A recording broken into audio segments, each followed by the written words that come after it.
নিজে তোমার মা বাজার করবে কেন? তোর বাপ মরে গেছে, তোমার বাপ মরেছে, তোমার চাচা মরেছে, তুমি মরেছ, তোমার মামা মরেছে, তোমার নানা মরেছে, তোমার 14 গোষ্ঠী মরে গেছে, তারা বাজার যেতে পারে না? কই জীবনে আমরা একদিনও বাজার জানি? আরে পুরুষই যায় না, মহিলা তো বহু দূরের কথা, তা তো বেঁচে আছি। কই বেঁচে আছি তো। বিচার মাঠে সব মূর্তিকে মাটি দিয়ে পাথর দিয়ে যত মূর্তি তৈরি করা হয়েছে সবকে জাহান্নামে দেওয়া হবে। আর আপনাকে বলা হবে তোকে নেতাকে তো দিয়েছি, তোকেও দিয়েছি, ঠেকা দেখি বেটা, ঠেকা দেখি। অপমানমূলক কাজ করিয়েন না। 1 মিনিট, এই ছেলে, কারো গায়ে হাত দিয়ে বসে আছো নাকি? এইদিকে লক্ষ্য করো। এমন ভাবে বসে থাকবা পাখি যেন মনে করে তুমি পাথর। 1 মিনিট, 1 মিনিট। একদা রাসূল সাল্লাল্লাহু আলাইহি সাল্লাম চুপচাপ সকালে খুব চিন্তিত বসে আছেন। বুখারী মুসলিমের হাদিস। উম্মু সালমা রাদিয়াল্লাহু তাআলা আনহা বুদ্ধিমতী মহিলা, দেখে বললেন ব্যাপারটা কি, আপনি চিন্তিত কেন? তখন বললেন, উম্মু সালমা, জিবরাইল আমার সাথে সাক্ষাৎ করবেন গত রাতে ওয়াদা করেছিলেন, রাত পার হয়ে গেল, তিনি যে কেন আসলেন না আমি বুঝতে পারলাম না। উম্মু সালমা, জিবরাইল যে কেন আসলেন না তাই আমি চিন্তিত। আমার সাথে তো ওয়াদা হয়েছিল, তিনি গত রাতে সাক্ষাৎ করবেন, আমার সাথে আসলেন না কেন? চিন্তা করতে করতে উঠলেন, উঠে একটু বিছানের নিচে, খাটের নিচে দেখছেন একটা কুকুরের বাচ্চা। তিনি নিজে হাতে কুকুরের বাচ্চাটাকে সরিয়ে দিলেন, তারপরে ওখানে পানি ছিটিয়ে দিলেন। আরে ছিটাতে না ছিটাতে জিবরাইল চলে এসেছেন। আল্লাহ রাসূল বলছেন, কি ব্যাপার? ওয়াদানি, আপনি আমার সাথে ওয়াদা করেছিলেন রাতে আপনি আমার সাথে সাক্ষাৎ করবেন, আসেননি, এখন আসলেন যে? তখন জিবরাইল আলাইহিস সালাম বলছেন, আমি এসেছিলাম তো, আপনার ঘরে ঢুকিনি, আমি ফিরে গেছি। যেই ঘরে কুকুর এবং ছবি থাকে সেই ঘরে আমরা ঢুকি না। তো আপনার ঘরে খাটের নিচে কুকুরের বাচ্চা ছিল, সেই জন্য ঘুরে গেছি, আমি এসেছিলাম তো। এই ছেলে শোনো, আল্লাহর নবীর খাটের নিচে কুকুরের বাচ্চা আছে তিনি জানতে পারেননি গো। জিবরাইল এসেছেন, ঘুরে গেছেন, তিনি জানতে পারলেন না। আর তোমার হুজুর বলছেন আল্লাহ নবী গায়েব জানেন। দেখো তো তোমার হুজুর কত বড় মিথ্যুক, ধোঁকাবাজ, ধর্মের নামে জাতিকে ফাঁকি দেয়। এই দেখেন, একজন নবী মানুষ বুঝতে পারেননি। তোমাকে কি বলছি জানো? আজ বাড়িতে গিয়ে তোমার মা তোমার বাড়িকে, তোমাদের পরিবারকে কবর দিয়েছে। ও একজন হস্তিনী মহিলা, ও প্লেটের নামে চিংড়ি মাছওয়ালা প্লেট কিনে নিয়ে এসেছে। দেখিও, তোমার মা একটা আয়না কিনেছে, সেটা রুই মাছ। আজকে বাড়িতে ঢুকে যত রুই মাছের আয়না আছে, যত চিংড়ি মাছের প্লেট আছে, যত কাঁকড়া পুতুল আছে, সবকে ভেঙে ঘুমাবা। বক্তব্যের সাথে মুনাফিকি করিও না। একটু মুসলমান হয়ে ঘুমায়ও, মুনাফিক হয়ে ঘুমায়ও না। ভাঙার সময় একবারে দাঁতটা কিচমিচ করে একবারে লাথি দিয়ে কাঁকড়াটা ভেঙে দিবা। তোমার মা এই পরিবারকে কবর দিয়েছে। যে ঘরে ছবি মূর্তি থাকে সে ঘরে ফেরেশতা আসেন নাই, যে বলে গেলেন মুহাম্মদ সাল্লাল্লাহু আলাইহি সাল্লামের ঘরে আসেননি। পৃথিবীর সবচেয়ে বড় মানুষ, পৃথিবীর ইতিহাসে এত বড় মানুষ জন্ম নেয়নি কেউ না। ইব্রাহিম আলাইহিস সালাম নন, আদম আলাইহিস সালাম নন, পৃথিবীর কোনো মানুষই এত দামি নন। যে মানুষের ঘরে জিবরাইল ঢোকেননি, বলেন তো কেন ঢোকেননি? চোখের নিচে কুকুর ছিল, কুকুরের বাচ্চা ছিল, সেই জন্য। যখন বললেন আপনি আসতে চেয়েছিলেন, আসেননি কেন?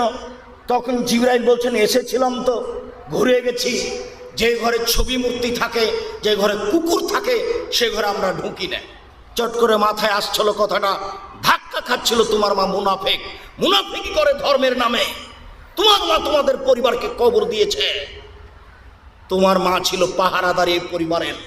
তোমার মাকে আল্লাহ নবী পাহারাদার বলেছেন। ও পাহারাদার নয়, ও তোমার মা নয়, হলো তোমার সৎ মা।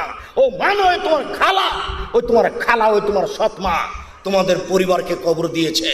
দিন রাত ও স্টার জালসা নিয়ে বসে থাকে, আর তোমার ছোট ভাইয়ের হাতে ওই গেমস খেলা দেয়, আর নিজে বাজার করে। নিজে তোমার মা বাজার করবে কেন? তোর বাপ মরে গেছে, তোমার বাপ মরেছে, তোমার চাচা মরেছে, তুমি মরেছ, তোমার মামা মরেছে, তোমার নানা মরেছে, তোমার 14 গোষ্ঠী মরে গেছে। তারা বাজার যেতে পারে না? কই জীবনে আমরা একদিনও বাজার জানি? আরে পুরুষই যায় না, মহিলা তো বহু দূরের কথা। তা তো বেঁচে আছি, কই বেঁচে আছি তো। তোমার মায়ের চেয়ে সম্মান সহকারে বেঁচে আছে, তোমার চেয়ে বেশি সম্মান সহকারে বেঁচে আছে।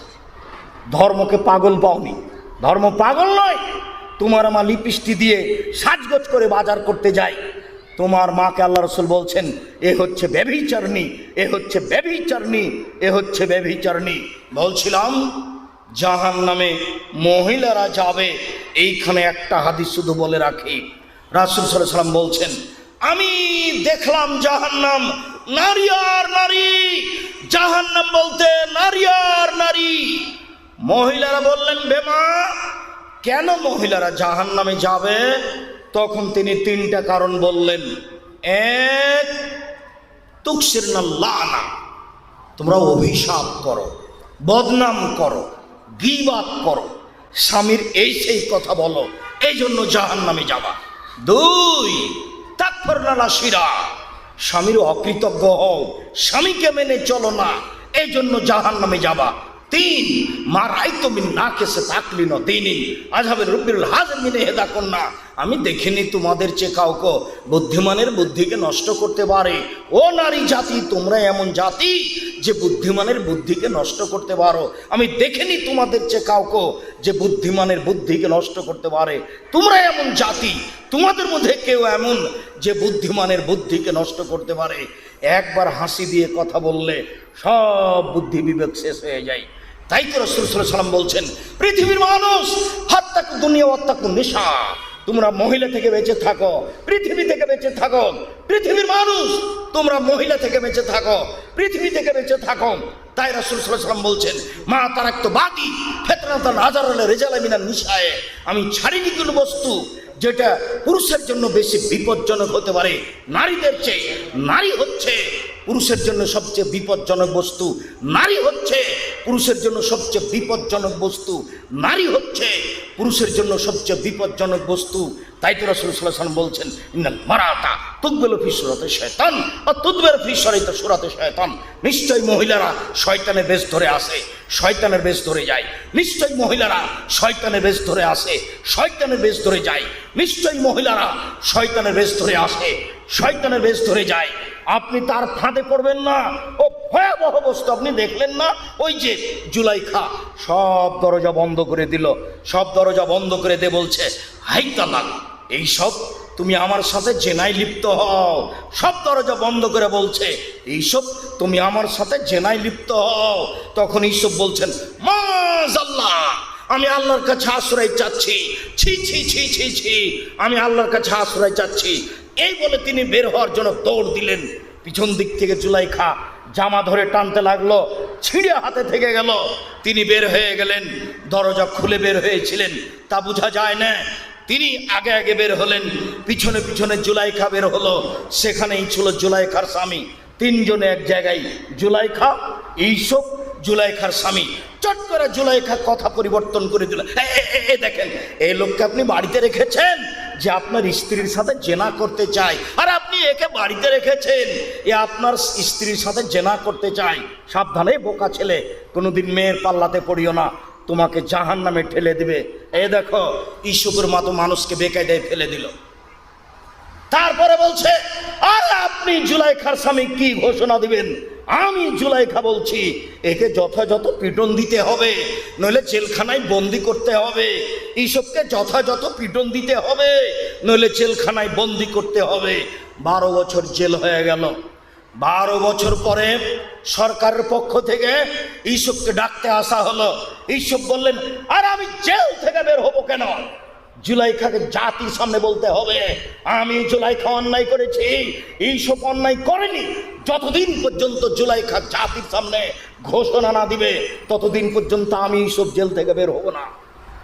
জুলাইখা জাতির সামনে ভাষণ দিল, পৃথিবীর মানুষ শুনে রেখো, মিশরের মানুষ শুনে রেখো, আমি জুলাইখা মিথ্যাবাদিনী, এইসব সত্যবাদী পুরুষ অন্যায় আমি করেছি, এইসব অন্যায় করেনি। এই ঘোষণা দেওয়ার পরে তিনি জেল থেকে বের হলেন।